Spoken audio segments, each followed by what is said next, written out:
O tema é o seguinte: atolado até o pescoço e amando isso. Olha que interessante, quem é que ama estar atolado até o pescoço?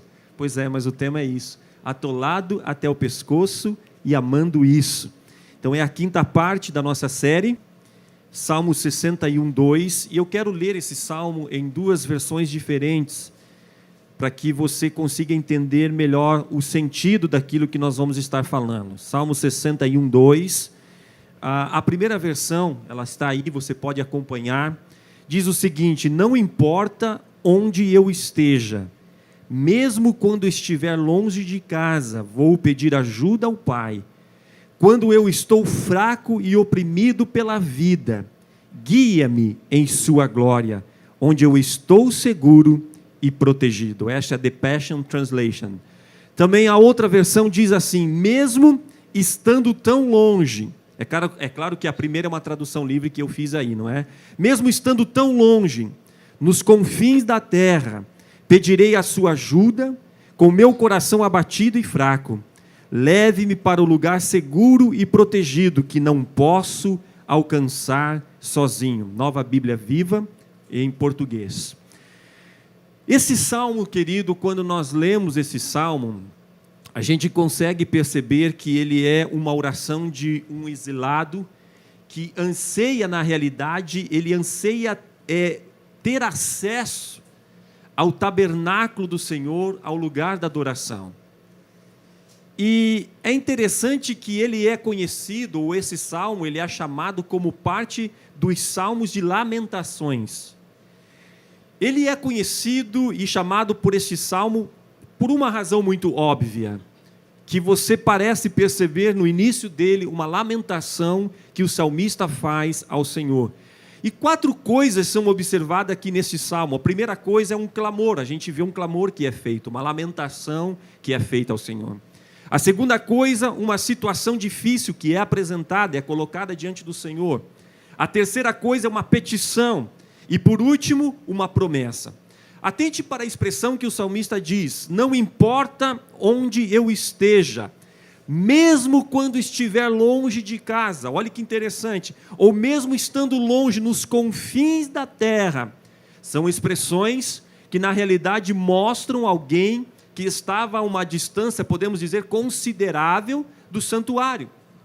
Só que é interessante que, apesar da distância do lugar familiar de adoração onde o salmista se encontrava, é interessante nós observarmos que ele clama ao Senhor, e ele clama do profundo do seu coração, dizendo: guia-me em sua glória, guia-me em sua glória, ou leve-me para o lugar seguro, leve-me para o lugar protegido. Mas observe, atente bem para isso, este é um lugar que eu não tenho condições, em outras palavras, de alcançar sozinho.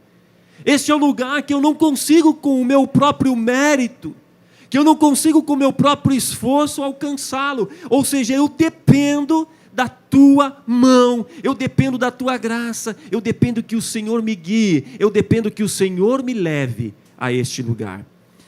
Veja, ele está pedindo este lugar de refúgio, ele está pedindo este lugar, então, que nós entendemos pela leitura, que está além da sua capacidade de alcançar. E esse salmo, ele é um significado claro de que Deus, ele tem recursos muito acima dos recursos insignificantes que nós humanos temos. Ou seja, os recursos de Deus, eles são infinitamente maiores do que os nossos recursos. E nós, por vezes, devemos nos voltar para Ele, no sentido de clamarmos com o nosso coração, pedindo pelo seu socorro, para que esses recursos de Deus, eles sejam disponibilizados para nós, por sua graça, por sua misericórdia e por seu amor. Mas é interessante, queridos, que para nos beneficiarmos desses recursos, nós precisamos ter a visão correta, em primeiro lugar, de quem Deus é. Eu preciso ter a visão correta de quem Deus é, para que eu possa ter acesso a esses recursos. E em segundo lugar, eu preciso saber aquilo que Ele permite acontecer em minha vida. Eu preciso lembrar que o processo de crescimento de Deus em nós, ele envolve por vezes fraquezas. E na realidade esse é um tema um tanto quanto complicado. É um tema até um pouco estranho, pensarmos que fraquezas muitas vezes é um recurso que Deus usa para desenvolver as suas raízes em nós, para aprimorar o nosso relacionamento com Ele. Agora veja, essas fraquezas, eu posso traduzir esse sentido de fraqueza como que limitações das condições e dos recursos humanos. Ou seja, é quando eu estou limitado em minhas condições, é quando os meus recursos se esgotam. Ou seja, isto é a fraqueza que por vezes eu e você enfrentamos.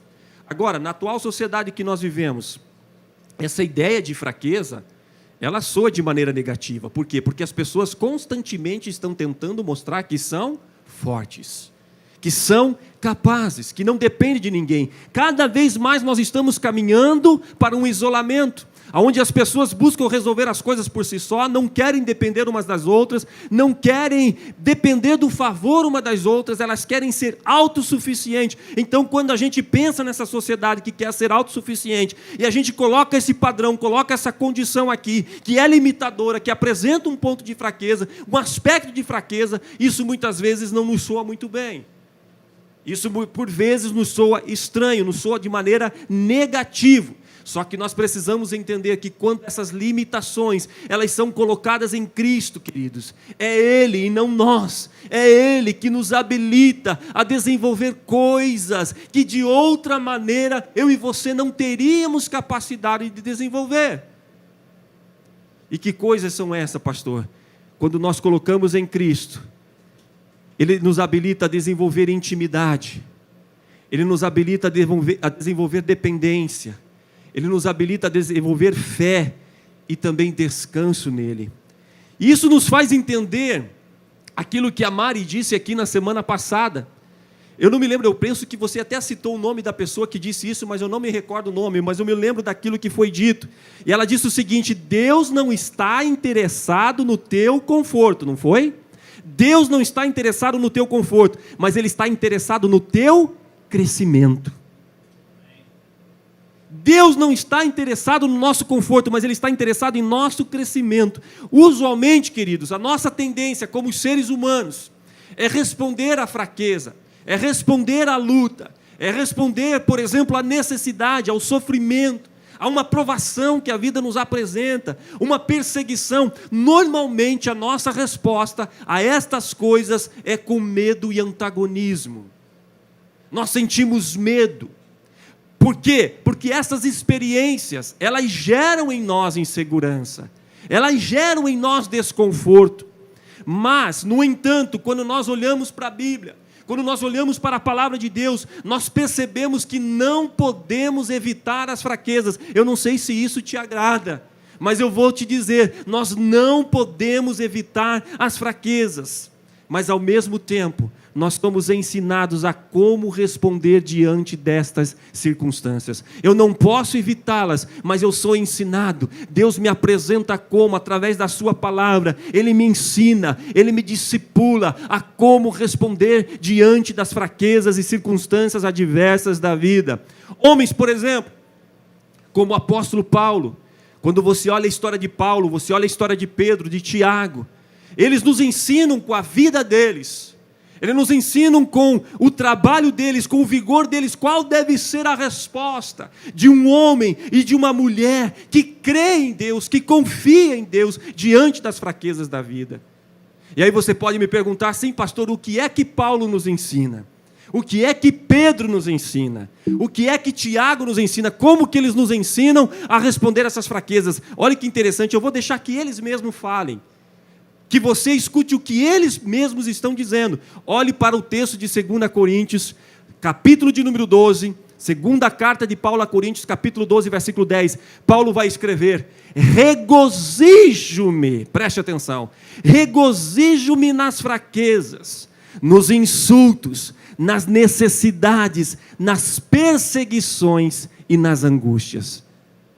Regozijo-me, é a expressão que Paulo vai usar, que o apóstolo vai usar. Pedro, ele também escreve na sua primeira carta, capítulo 1, versículo 6, o seguinte: nisso vocês exultam, ainda que agora, por um pouco de tempo, devam ser entristecidos por todo tipo de provação. E Tiago, capítulo 1, versículos 2 e 4, vai escrever: meus irmãos, olhe só, meus irmãos, considerem motivo de grande alegria, o fato de passardes por diversas provações, pois vocês sabem que a prova da sua fé produz perseverança, e a perseverança, diz ele, deve ter ação completa, a fim de que vocês sejam maduros e íntegros, sem lhes faltar coisa alguma.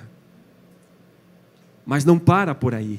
Paulo ainda vai escrever aos irmãos romanos, capítulo 5, versículo 3 e 5, e ele diz: não só isso, mas também nos gloriamos aonde? Nas coisas boas da vida, nos presentes e bênçãos que recebemos de Deus. Quando tudo está favorável, não, nós nos gloriamos nas tribulações. Por quê? Porque sabemos que a tribulação produz perseverança. A perseverança, um caráter aprovado, perceba que é uma corrente, é uma sequência de fatos, de acontecimentos que desenvolve a nossa vida. E ele continua dizendo: a perseverança, ela produz um caráter aprovado, e o caráter aprovado, esperança. E olha o que ele diz a respeito da esperança. Ele não usa o ditado popular do mundo que a esperança é a última que morre, não. Ele vai dizer: e a esperança, ela não nos decepciona, porque Deus derramou o seu amor em nossos corações, por meio do Espírito Santo que Ele nos deu. Será que você pode glorificar ao Senhor nesta manhã por isso? Será que você pode exaltar o nome do Senhor diante disso? Agora a minha pergunta é: quem em sã consciência, quem é o ser humano normal, que diante de lutas, diante de fraquezas da vida, diante de limitações, daquilo que nos mostra inabilitado, quem diante dessas coisas consegue se regozijar, consegue exultar, consegue se alegrar, consegue se gloriar? Essa é a minha pergunta para você nessa manhã. Porque para nós, queridos, isso não é um comportamento de gente normal, principalmente no meio em que nós vivemos, principalmente dentro do contexto em que nós estamos vivendo. Não é uma coisa normal você se regozijar, você se alegrar diante das fraquezas. Quem então é? Primeira coisa, eu entendo que só tem capacidade de responder desta maneira: primeiro, quem tem o seu foco mudado. Que isso, pastor? Ou seja, aquele que não olha para as lutas, aquele que não olha para as fraquezas como um fim em si, mas olha para o que elas nos proporcionam.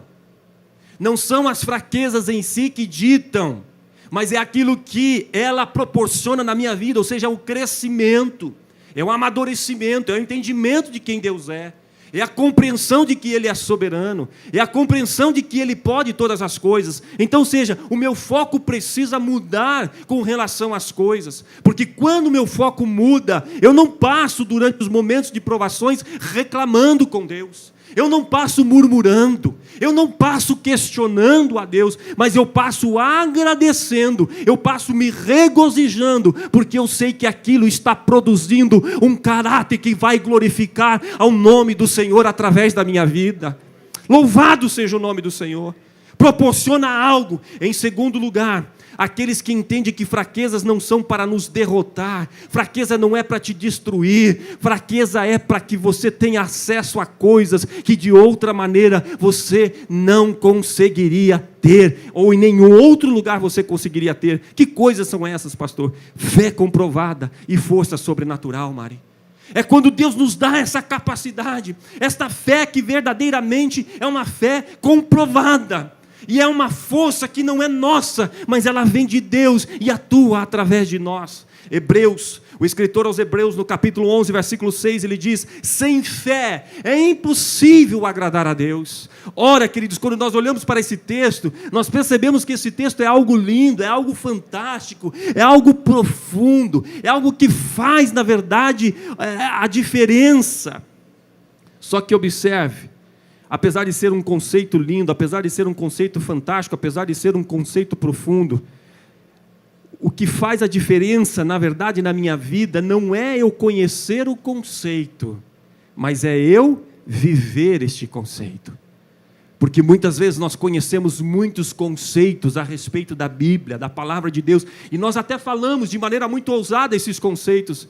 Por exemplo, o texto que eu li aqui mesmo, sem fé é impossível agradar a Deus. Quando o outro está passando por uma situação difícil, eu olho para ele e digo, sem fé é impossível agradar a Deus, irmão, tome posse. Mas e quando eu estou enfrentando a própria experiência adversa na minha vida, quando o problema bate na minha porta, quando sou eu que estou na situação difícil, será que verdadeiramente eu aplico esse texto para mim? Será que verdadeiramente eu acredito? Será que verdadeiramente eu confio? Será que verdadeiramente eu me aproprio disso? E eu estou caindo no erro novamente de correr.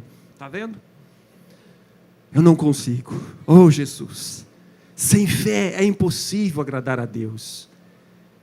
Só que, para que eu possa compreender esse fato aqui, e de fato eu possa viver este conceito, eu preciso ser levado a situações de fraquezas, a situações de incapacidade. Por quê?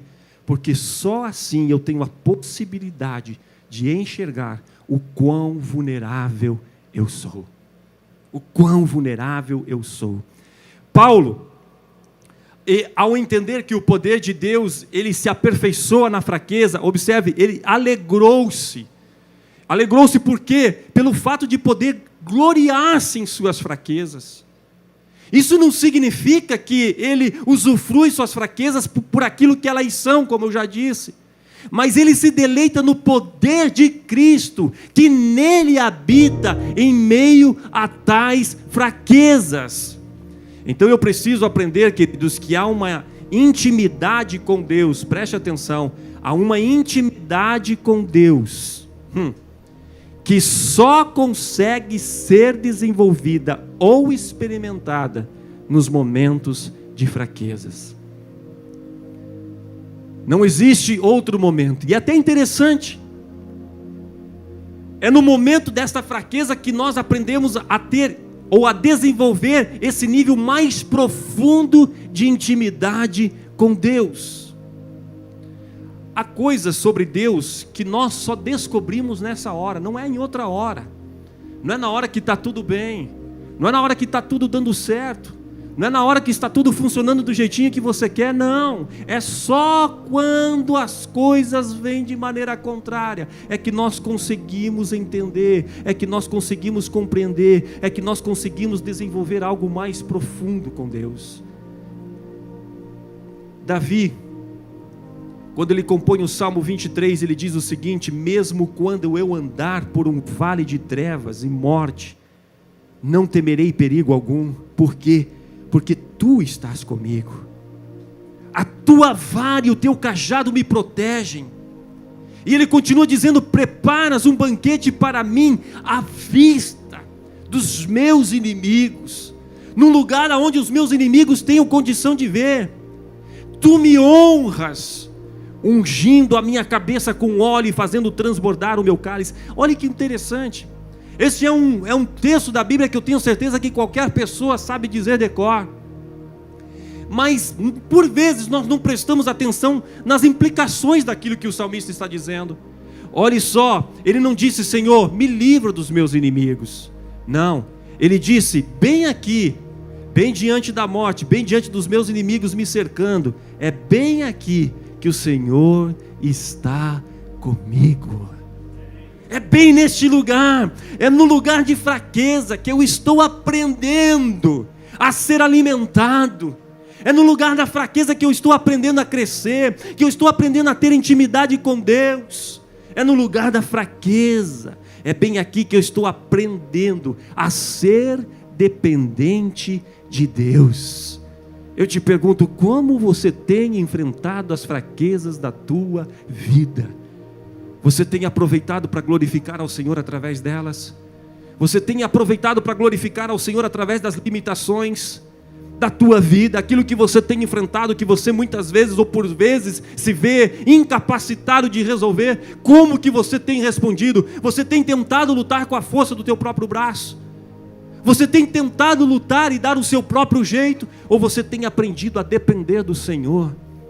Eu não estou falando aqui de falência de espírito, não é cruzar os braços e esperar que Deus resolva tudo para a gente. Não é isso que eu estou dizendo, queridos. Mas é depender, é confiar, é acreditar que ainda que a situação esteja mostrando tudo ao contrário, eu sirvo a um Deus que é poderoso. E eu sei que Ele faz infinitamente mais além daquilo que eu penso ou daquilo que eu peço, segundo o poder que em mim opera. Porque não é a minha vontade, mas é a vontade dEle. E a vontade dEle é soberana sobre a minha vida. Por isso eu descanso. Pode o mar estar revolto, pode o barco estar enchendo de água, mas eu creio naquele que me disse: passemos para o outro lado. Fiel é a palavra, e se Ele disse para passar para o outro lado, é porque do outro lado eu vou chegar, e eu confio plenamente no poder de Deus sobre a minha vida. Amém. Glória a Deus, aleluia. Observe, é interessante, nós aprendemos aqui a ser dependente de Deus. É no lugar da fraqueza que as nossas raízes, elas são firmemente estabelecidas na revelação de que o Pai nunca nos deixa. Pode a mãe se esquecer dos filhos que gerou, pode a mãe esquecer do filho que amamenta, ainda que esta venha se esquecer, todavia, jamais, preste atenção, jamais me esquecerei de ti, jamais me esquecerei de ti. Louvado seja Deus. Ele é o Pai que nos sustenta e nunca nos deixa. Eu preciso constantemente lembrar de que Deus não nos chama apenas para suportar as nossas fraquezas. Ele também nos diz que nós devemos nos alegrar em nossas fraquezas. Não porque a fraqueza seja algo bom, queridos, não, eu não estou pintando aqui a fraqueza como algo bom. Não que a fraqueza seja algo bom, porque a fraqueza não é algo bom. Só que é através das fraquezas que nós conseguimos desenvolver áreas do nosso relacionamento com Deus. Áreas da nossa vida, do nosso relacionamento com Deus. Portanto, se é assim que acontece, eu entendo que fraqueza é a porta para uma força muito maior do que a nossa. Ela nos leva à força de Deus, à força de Cristo. Quando nós permitimos Deus aperfeiçoar a sua força em nossas fraquezas, conseguimos nos libertar da agonia de tentar lutar sozinho. Porque eu te pergunto, como que é melhor você vencer uma guerra, sozinho ou em dois? Como que é melhor você vencer um desafio da vida, sozinho ou em dois? Por isso que a própria palavra do Senhor diz, melhor é ser em dois do que um. Ontem no casamento que eu fiz, até falei sobre esse texto. Melhor é ser em dois do que um, porque se um cair, o outro levanta. Ai, porém, daquele que estiver só, porque caindo não haverá quem o levante. Se dois deitarem na cama junto, vai se aquecer melhor. Eu até brinquei durante o sermão, pastor Samuel, porque o texto diz que a coberta vai aquecer os dois melhor. Bom, depende se a mulher não rouba a coberta do marido ou se o marido não rouba a coberta da mulher.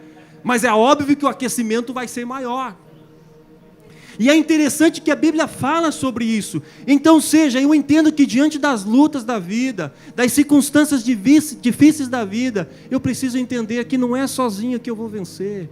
Não é sozinho que eu vou conquistar, não é sozinho que eu vou sair do outro lado, não é sozinho, mas é aprendendo a depender do Senhor em primeiro lugar, e entendendo que muitas vezes Deus levanta pessoas para estar do meu lado, para me ajudar, nem sempre com palavras que me trazem conforto. Preste atenção, porque muitas vezes Deus vai levantar do teu lado, não é uma bênção, é uma tribulação, mas é porque essa tribulação Deus vai usar para que você entenda, cresça, aprenda e confie mais nele. Vai dizer, Senhor, mas eu te pedi ajuda, o Senhor mandou essa tribulação. Pois é, mandei, porque por ela, ou através da vida dela, você vai entender o que eu quero fazer na tua vida.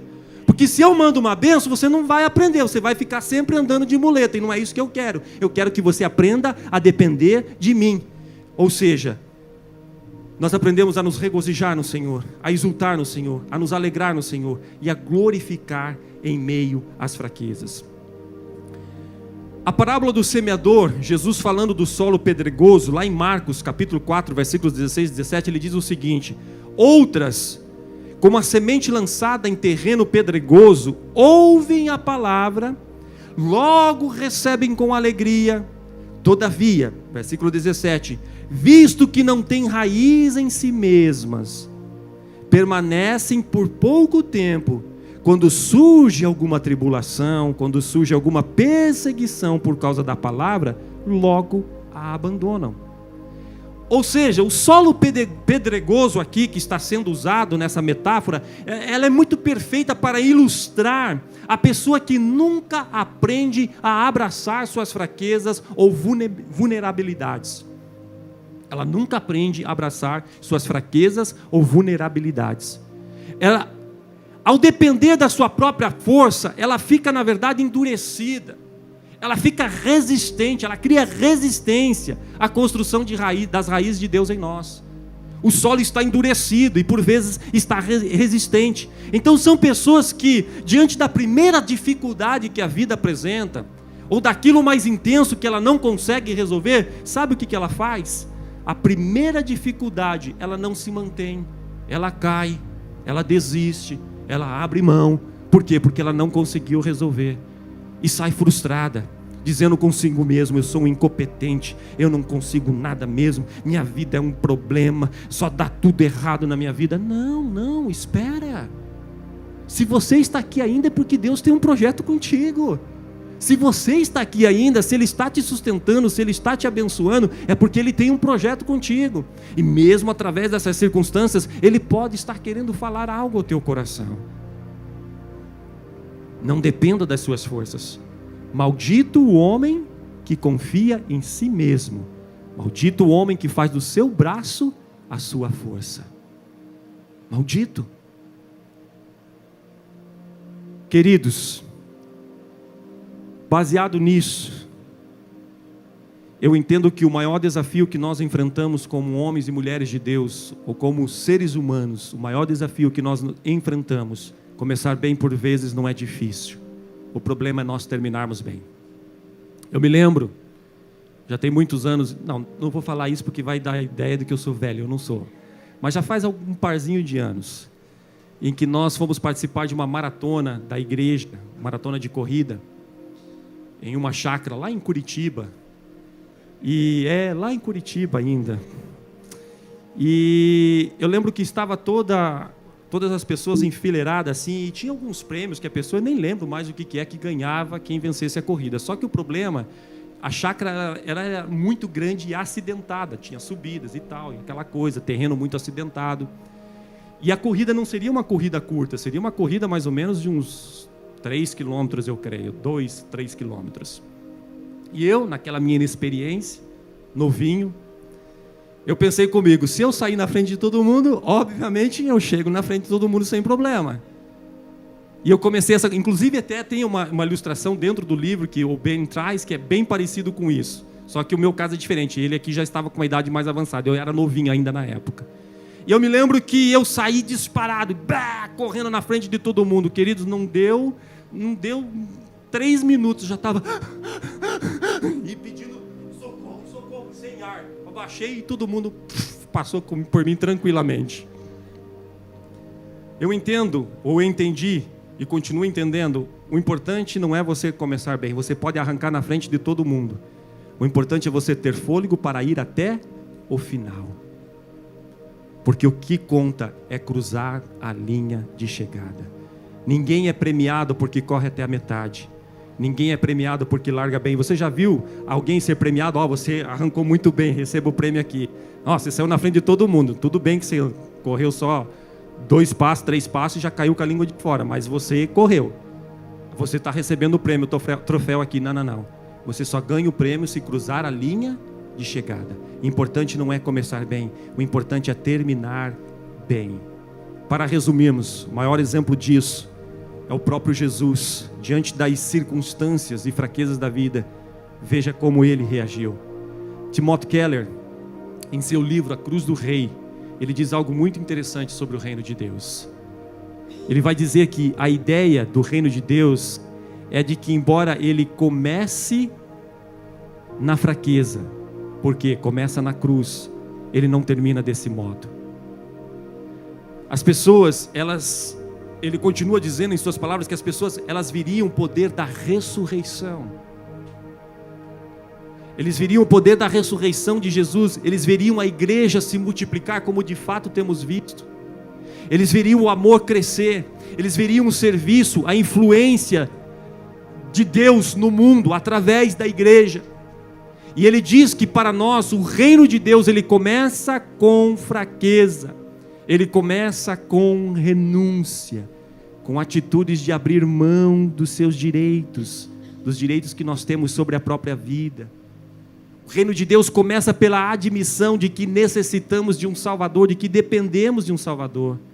Só que o mais lindo, o mais interessante é que Jesus começa na fraqueza, em primeiro lugar, tornando-se humano, e em segundo lugar, indo para a cruz. O próprio Deus não teve por usurpação o ser igual a Deus, antes se entregou, abriu mão, se entregou, tomou a forma de homem, se fez como um de nós, o próprio Deus, ou seja, abrindo mão, mostrando fraqueza. Eu penso que é um step muito grande, de Deus para homem, tornou-se fraco, renunciou, abriu mão, e ele então começa agindo dessa maneira. E se nós o queremos em nossa vida, queridos, não existe outra maneira de alcançarmos a Cristo se não começarmos através de fraquezas. Por isso, nunca olhe para as fraquezas como algo antagônico, algo que te dá medo, pavor. Nunca olhe para as fraquezas como o ódio de Deus sendo descarregado sobre você. Deus não me ama, é por isso que Ele permite eu passar por isso. Não, muito pelo contrário, é porque o amor dEle é tão grande para com você, que Ele permite você passar pelo que você está passando. Ele permite essas fraquezas na tua vida, Ele permite essas limitações na tua vida. Não é para destruir você, não é porque Ele quer ver o teu fim, não é porque Deus, eu tenho tanta raiva de você porque você vive pecando que eu vou fulminar você. Não, não, não, muito pelo contrário, é porque eu te amo tanto, eu te amo tanto, eu quero ver você crescendo, eu quero ver você desenvolvendo, eu quero ver você fortalecido, eu quero ver você com foco em mim, eu quero ver você olhando para mim, descansando nas minhas promessas e acreditando que a minha vontade, ela é boa, a minha vontade, ela é perfeita, e a minha vontade, ela é agradável. É na fraqueza que o reino de Deus começa. Tente bem para isso. Mas olha, queridos, olha que lindo, ela começa na fraqueza, mas não é na fraqueza que ela termina. Não é na fraqueza que ela termina, porque um dia Jesus voltará, e nesse dia Ele vai inaugurar uma criação renovada. O amor vai triunfar totalmente sobre o ódio, e a vida sobre a morte. O reino de Deus é algo que começa em fraqueza, mas que termina em glória. Não, não, não, você não entendeu. O reino de Deus é algo que começa em fraqueza, mas que termina em glória. Em glória, em glória. E é assim que nós devemos terminar. É assim que nós precisamos terminar. É assim que Deus espera que eu e você venhamos terminar a nossa carreira. Dizer como o apóstolo Paulo: combati o bom combate, acabei a carreira e guardei a fé. E agora o que eu espero? Agora eu espero a glória. Qual é a glória? É a coroa da justiça que me será dada, não somente a mim, mas a todos aqueles, a mim, a você que está aqui nesta manhã, que está enfrentando lutas, que está enfrentando dificuldades, mas a todos aqueles que permanecerem fiéis até o fim. Louvado seja o nome do Senhor. É isso que nos espera, é essa a recompensa que o Senhor tem preparado para nós. Por isso, a minha palavra para você nesta manhã: não se desespere, querido, não se aborreça, não sinta medo ou insegurança por causa das circunstâncias da vida, mas glorifique ao Senhor, glorifique, exalte o nome dEle e descanse com a certeza e a convicção de que Ele cuida de você. Você é como a menina menina dos olhos do Senhor. Não estou aqui querendo fazer uma mensagem motivacional para te fazer sair daqui, não. Sim, eu entendo que é a graça, a misericórdia, o amor dele para conosco. Não receberíamos tamanho amor se não fosse a misericórdia do Senhor para conosco. É a sua graça revelada através de Cristo Jesus na cruz do Calvário. Mas eu entendo que Ele tem cuidado por mim e por você, e nessa manhã nós podemos descansar no cuidado do Senhor. Em hipótese alguma, é uma teologia triunfalista.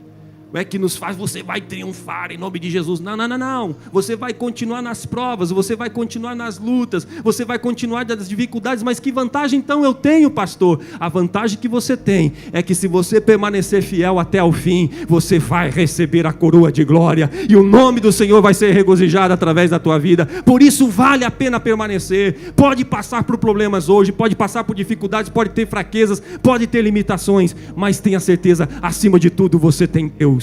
Você tem Deus, e Ele é aquele que supre todas as coisas em nossa vida. Louvado seja o nome dEle, amém?